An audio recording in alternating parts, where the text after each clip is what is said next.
One of the first efforts in recent years since the success of AlexNet was DeepFace, which was published in CVPR of 2014, which first performed a pre-processing step which included phase localization, fiducial point detection and alignment to get a frontal crop of the face. This image on the left shows the steps that were involved to obtain the frontal crop. Given the input image, the first step is to detect the face and crop out the face from the image. Then about 67 fiducial points are detected on the 2D crop and they are triangulated. These 67 fiducial points are different markers on the face, such as tip of the nose, corners of the eyes, corners of the lips, so on and so forth. There are existing methods that can do that.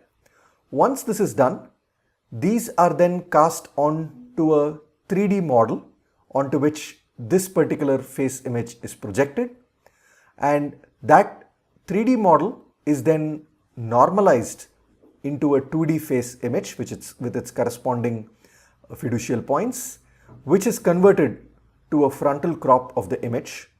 And finally, since we now have the 3D model of the same person's face, you could also generate other poses of the same person. So the frontal crop that we talk about here in step 1 is this image G, which you can see is fairly well normalized when you compare to the image B.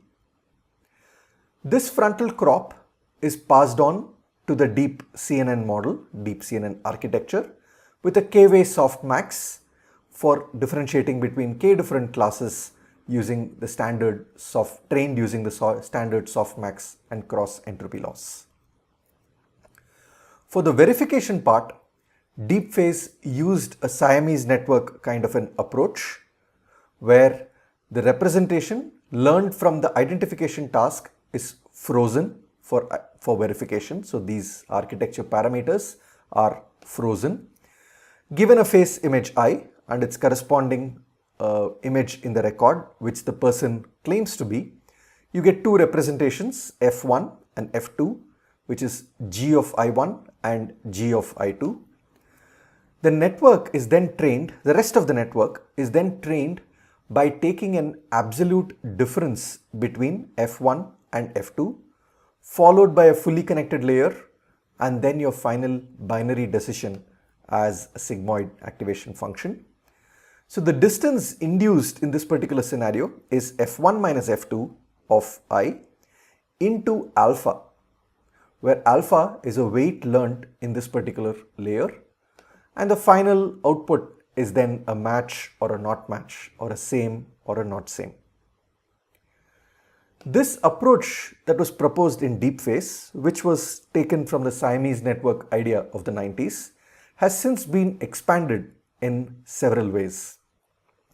And one of the primary ideas which has been used is the notion of what is known as contrastive loss. Contrastive loss is a loss that's used for training the neural network based on the paradigm of metric learning in machine learning. Metric learning methods in machine learning attempt to learn a distance metric rather than use a Euclidean distance metric or a cosine distance metric.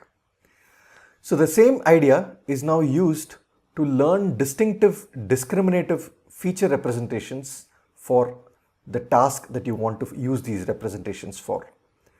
So in the face verification scenario, our objective is to map the input into an embedding space where the distance between points correspond to semantic similarity.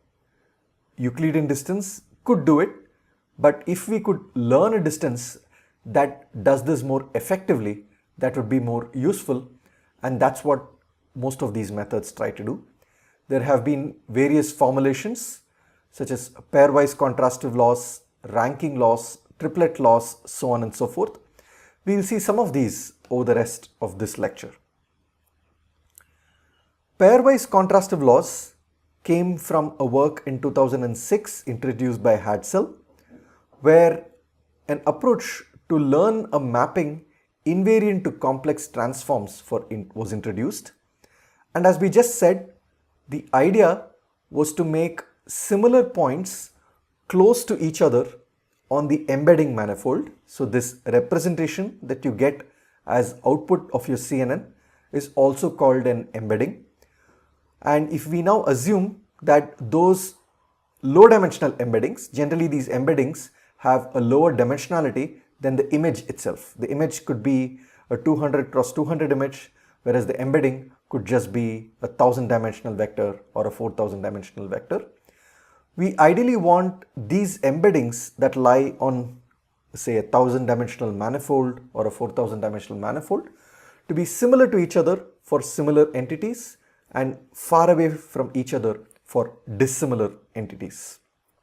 So our goal here is to learn W, the weights of the neural network, in a way in which the distance or GW of x1 minus GW of x2, given x1 and x2 are inputs, to approximate the semantic similarity of the inputs. Let's see how this is done. So the overall algorithm's ideology can be given by this algorithm environment here. Given a training data set, you first identify the set of samples that are similar to each other and put them in a set, say S of xi. Given an input xi, we identify the samples xj that are similar to xi. In the face verification context, it could be other pictures of the same person. We also say that yij, which is given xi and xj, would be 0 if these points are similar. Similarly, you identify dissimilar points, which could be images of two different people, where you give a label yij is equal to 1. Now, what do we want to do when we train? For each pair xi, xj in the training set, if yij is equal to 0, that means they are similar images, we then update W to decrease the distance GW of xi minus GW of x2, xj. And if yij is equal to 1, that is dissimilar images, then we'd like to increase this distance dw. Let's see now how this is done using a single loss function. So given x1 and x2 be a pair of high dimensional input vectors, let y be a binary label given to be 0 if x1 and x2 are similar and 1 otherwise.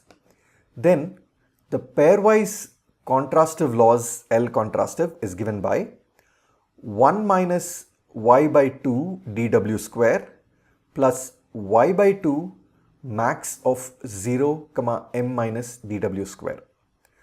The first term, as you can see, gets activated only when y is equal to 0, and the second term gets activated only when y is equal to 1. When y is equal to 0, the images are similar, so you're minimizing dw square, which is what we'd like to do, and when y is equal to 1, you have dissimilar images as input, then you're minimizing the max of 0 comma m minus dw square. Let's analyze this. M is a user-defined margin that you want the dissimilar images to at least be separated by a certain number, 10 units or 20 units in your manifold, so on and so forth. And this states that if dw square is greater than m, then the second quantity will become negative, the max would become 0, and you're saying that there is nothing to do. dw square, or the distance between the dissimilar images, is already greater than my user-defined margin m. So this term would disappear. However, if dw square is less than m, in that scenario, you would be minimizing m minus dw square, which is equivalent to maximizing dw square, or the distance between these dissimilar images. This idea is used in the subsequent network DeepID2, which was proposed in NeurIPS of 2014. So this, similar to DeepFace, trains a deep CNN to jointly perform identification and verification, where it can be argued that the identification task increases interpersonal variations. You're trying to separate different identities apart, images of different identities or embeddings of different identities. And the verification task reduces intrapersonal variations by bringing together features or embeddings of the same identity. How is this implemented?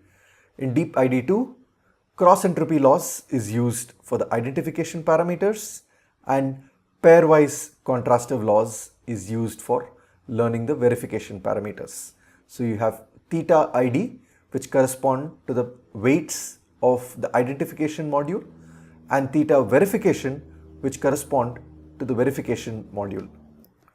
The identification loss is given by cross-entropy, as you can see here, where theta ID are the softmax layer parameters, the last layer parameters for identification, and similarly the pairwise contrastive loss, where the verification loss parameters are given by theta VE.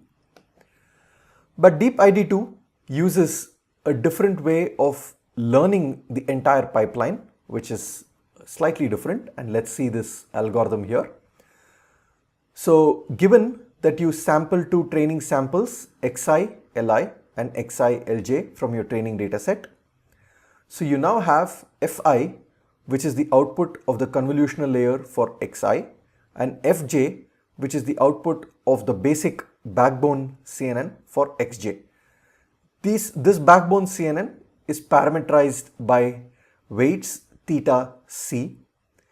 Now the gradient of theta identification is given by dou identification loss, that's your cross entropy loss, whereas of Fi, Li, theta id with respect to theta id, plus dou identification or cross entropy loss Fj, Lj, theta id by dou theta id.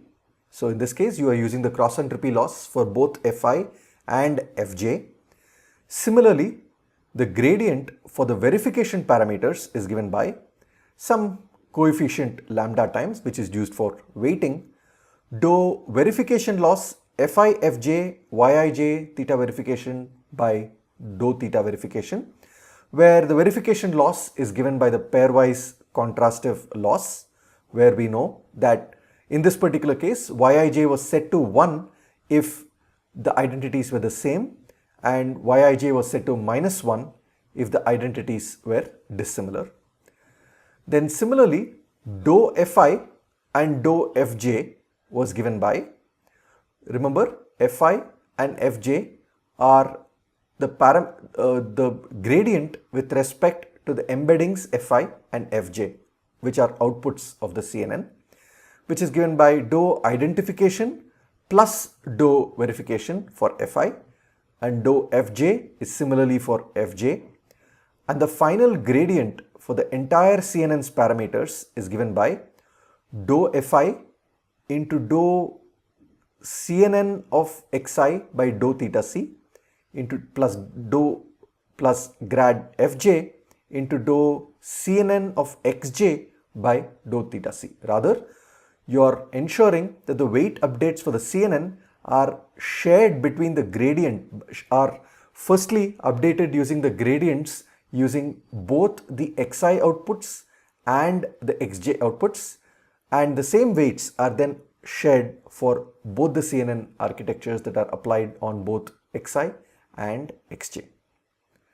So to summarize, theta id and theta verification are separately updated via respective objectives, but theta c, which are the weights of the backbone CNN before you branch out into verification and identification, are trained via a weighted contribution from both identification and verification objectives.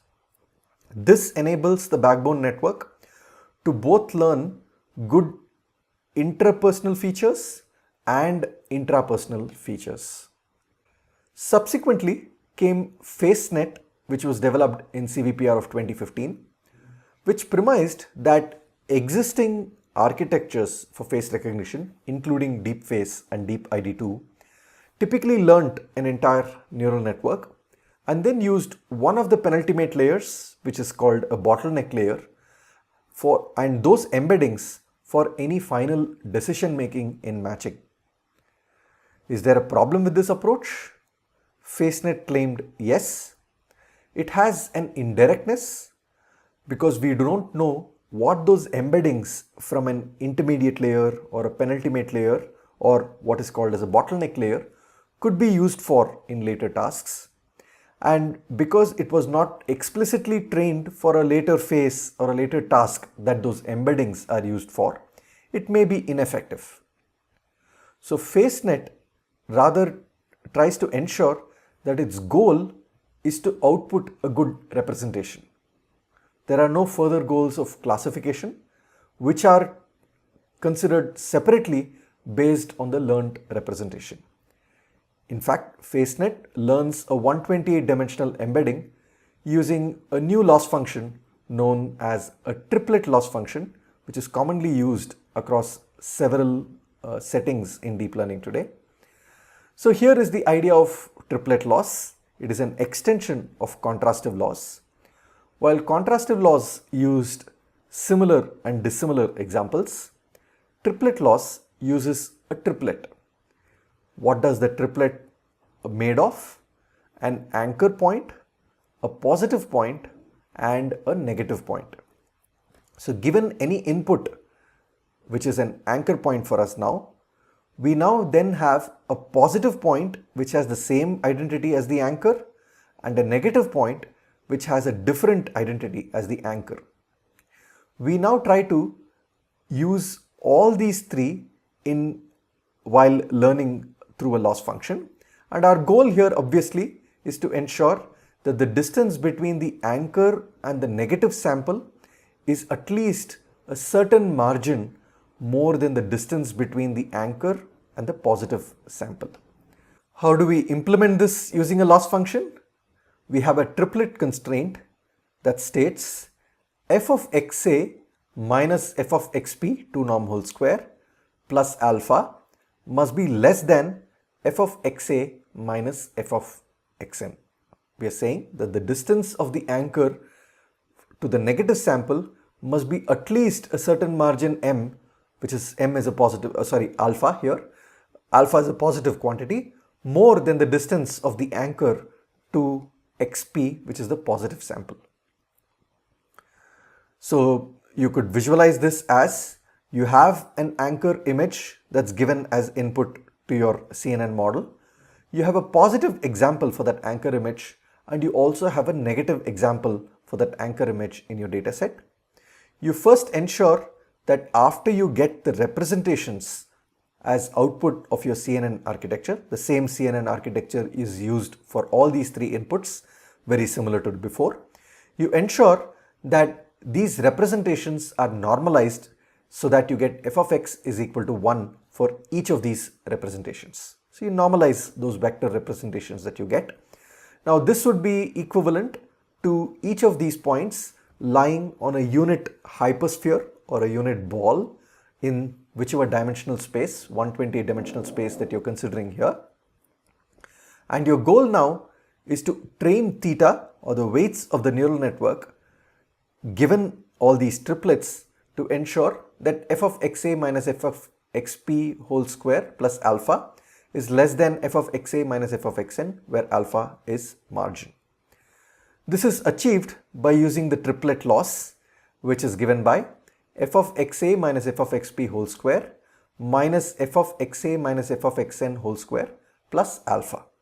It's simple to see that this will now try to ensure that this loss at least has a certain margin of alpha between the distance to the negative sample to the anchor and the positive sample to the anchor. One question here is, how do you select these triplets given an anchor image? You could have what are known as easy triplets, where it's very clear as to what the positive sample is and what the negative sample is. However, easy triplets may not really facilitate learning. They may not be able to allow the network to learn distinctive features. So it may be important to select triplets that initially violate the triplet constraint so that the network learns, and eventually perhaps over time change the nature of triplets. So you could first choose what are known as hard triplets. Given a mini batch of triplet samples that you're going to use to train this neural network, you could choose only the hard positives and the hard negatives. What are hard positives? Where f of xa minus f of xp is maximized. Those samples where the distance to positive samples is the highest would be a hard positive, and where the distance of the anchor to a negative is minimum would be a hard negative. So we choose those kinds of samples in a given mini batch as hard triplets that we can train the network on. So FaceNet actually uses online triplet sampling where hard positives and negatives are sampled from every mini batch. There's one problem here though. If you choose very hard negatives early on, there could be bad local minima and the training could collapse. So the idea would be to choose semi-hard negatives in an initial stage and then move on to more harder negatives in later stage of training. How do you choose semi-hard negatives? We ideally want to choose negatives that lie inside the margin. Between alpha was the margin. So we want to choose those kinds of samples to start with. It may not necessarily be the minimum distance, but we want to choose a negative sample that is inside the margin. How do you choose such a semi-hard example? You can pick f of xa minus f of xp square is less than f of xa minus f of xn. You ignore the alpha that we had, and this way you may end up choosing samples that are lying inside the margin while you train initially. Going further over triplet loss, in 2017 there was an approach known as angular softmax loss that intended to improve identification and verification performance with faces. It can also be used for other domains. And these set of diagrams from the paper illustrate the overall idea. So if you had an original softmax loss and you considered the embeddings of the neural network before applying the softmax loss, whatever embedding you had from the penultimate layer before applying the softmax activation function and the cross entropy loss after that, you may have an embedding something like this, where all these points with yellow in color belong to one class, all these points that are pink in color or purple in color belong to the other class.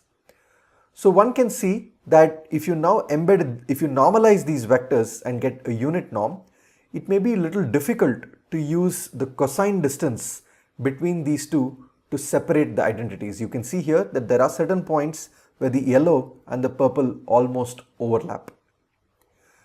This could be improved by using a modified softmax loss where you normalize your weight vectors before obtaining these embeddings. We will see the formal definition soon. And this particular work proposes an angular softmax where you enhance the distinction between the positive class embeddings and the negative class embeddings, so that then you could use a cosine distance metric to effectively separate the identities or get similarity between the identities. Why is this important in this context? Remember that for most of these identification or verification methods, the last step is a step of matching using a distance metric, and one distance metric that could be used for matching is the cosine similarity or the angle between these representations. So we now look at different definitions of these modified softmax losses. So the original softmax loss can be written as e power, ideally this would have been a zi, which would have been the logits of the neural network, but those logits can be written as Wxi plus b, where xi's are the activations of the layer before applying the softmax. So that's what you have as the definition of softmax. Now one could write out this dot product Wx that you have here as norm W into norm X into cos theta Yi, that's the definition of the dot product, plus the bias Byi. Remember, we are looking at the Yi'th label and that's why this subscript Byi. So this is your standard softmax loss. The modified softmax loss is given by after your penultimate layer of the neural network.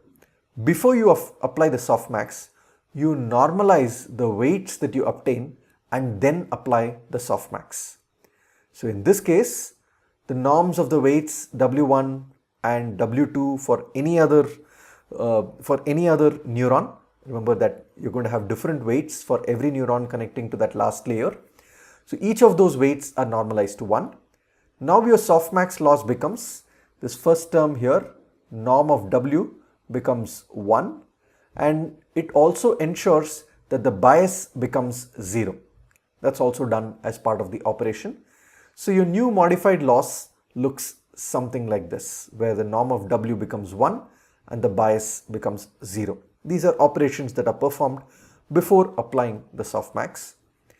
The angular softmax loss extends this to make the angle corresponding to the positive class be scaled by m, while the angles corresponding to all other classes not scaled by the same m value. M is a positive constant. This ensures that the angle is further separated between the positive class and the rest of the classes. Remember that the final match to check whether a feature belongs to one class and the other class would be given by where cos theta of I is greater than cos theta of j. You would then say that this point belongs to the ith label and not the jth label. And by doing angular softmax, we are ensuring that we would now have cos of m theta I, which is likely to be greater than cos theta j. We are trying to ensure that for the positive class, the cos value can be further separated from the cos value for the angle with respect to the other classes. That's the main idea for the angular softmax. So here is another visualization from the same paper.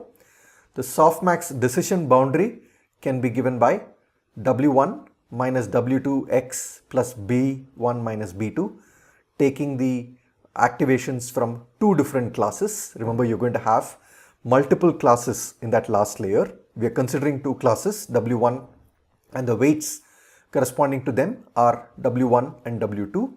And this is your softmax decision boundary. You see here that when you have your softmax decision boundary, you're separating those two classes this particular way. In your modified softmax boundary, you're normalizing your weights and hence all your points lie on a unit ball, and you're now trying to ensure that you get a separation such as this. Your points belong to positive classes lie on one side of the ball and your points belonging to the negative class lie on the other side of the ball. This is a little bit better because in the previous softmax approach, you don't know where these two balls may overlap with each other. You're now trying to ensure that these go on different sides of the same ball. But we still have a problem with modified softmax at these points which are close to each other at where the classes meet in the ball. And angular softmax tries to ensure that that separation is further maximized by having W1s in a further arc on one side of the ball and W2s on the other side of the arc in the other side of the ball. The further separation helps better classification in the final step. Over the last few years, there have been other ideas to improve these loss functions. A lot of these have been used in the phase analysis context. Center loss is another approach that was proposed in 2016, which was a loss added to the cross entropy loss, where in addition to the standard cross entropy loss, we also obtain a centroid for each class label, and for a point belonging to a particular class, we also minimize the distance of this representation to the centroid of that particular class which this data point belongs to. So these centroids are also updated online during learning as you keep training over different iterations. You get these centroids based on the representations in each particular iteration over training, and in that iteration we try to ensure that the representations are close to the centroid of that particular class. And the diagram on the right shows that as you vary the coefficient lambda, which tells you how much you're going to weight that distance to the centroid, you can see that initially when lambda has a very small value, you get a certain separation with respect to the centroid, and as you weight lambda more and more, you see that all the embeddings of a particular class end up going close to the centroid, which are given by these white dots in each of these classes. This allows good separation between the classes when you want to make your final decision on whether there's a match with a certain identity or a match versus a no match. L2 softmax is another improvement which tries to ensure that the L2 norm of the features before the softmax lie on a certain hypersphere of a fixed radius alpha. Instead of normalizing the features to ensure they have a unit norm, this approach tries to ensure that they have a particular norm alpha. And the intuition behind this approach comes from their observation that features with high L2 norm are easy to classify, and features with low L2 norm, because they could be close to the origin, could be more difficult to classify. When it's more close to the origin, the points could look more close to each other. When the points have a high L2 norm, they are further away from the origin and hence could be separated a bit more easily. So in this case, the optimization turns out to be you minimize cross entropy loss such that the representations that you get before you apply a softmax ensures that f of xi is equal to a predefined alpha. This was further improved in ring loss in 2018, which is a very similar idea as L2 softmax. However, even in this case, you minimize the cross entropy loss such that f of xi is equal to some norm r. But the difference from L2 softmax is that in this particular case, you also learn the r as part of your training process. So the neural network decides what should be the value of the L2 norm value also in addition to learning the weights of the neural network. This is known as ring loss because you're trying to project the feature representations before the softmax layer onto a ring whose radius is also decided by the neural network. Based on these approaches, there have been a slew of efforts. COSFACE, proposed in 2018, proposes a large margin-based cosine loss for face recognition. Uniform face, proposed in 2019, proposes a uniform loss to learn equidistributed representations so that you exploit the full feature space rather than focus on one ball around the origin. Regular face, proposed in 2019 again, proposes an exclusive regularization to explicitly enlarge angular distance between different entities. Group face, which was very recently proposed in 2020, uses multiple group-aware representations to improve the quality of the embedding. Curricular face, which was again a recent work in 2020, proposes adaptive curriculum learning to adjust the relative importance of easy and hard samples in different training stages. Curriculum learning is a facet of training deep neural networks where initially you expose the model to, say, simple training examples and then gradually increase the difficulty of the training examples to help the neural network learn better. So we saw this with triplet mining, where we said let's start with semi-hard negatives before we go to hard negatives, and this approach called curricular phase took this further to propose an adaptive curriculum learning loss. To conclude this lecture, face recognition also has what is known as a closed set and an open set setting. In a closed set setting, you have a set of pre-given identities that you have to match an input image to, and one could use a softmax plus cross entropy loss or a center loss, L2 loss, ring loss, angular softmax loss, so on and so forth to implement closed set face recognition. On the other hand, in open set face recognition, one could have people, images of people that are not in your database, and the neural network has to at least say that this person does not belong to the database and is unknown to the current system. What kind of loss functions do you use to train such a network? There is what is known as double margin contrastive loss that could be repurposed to achieve this. Even triplet loss could be used to achieve open set face recognition.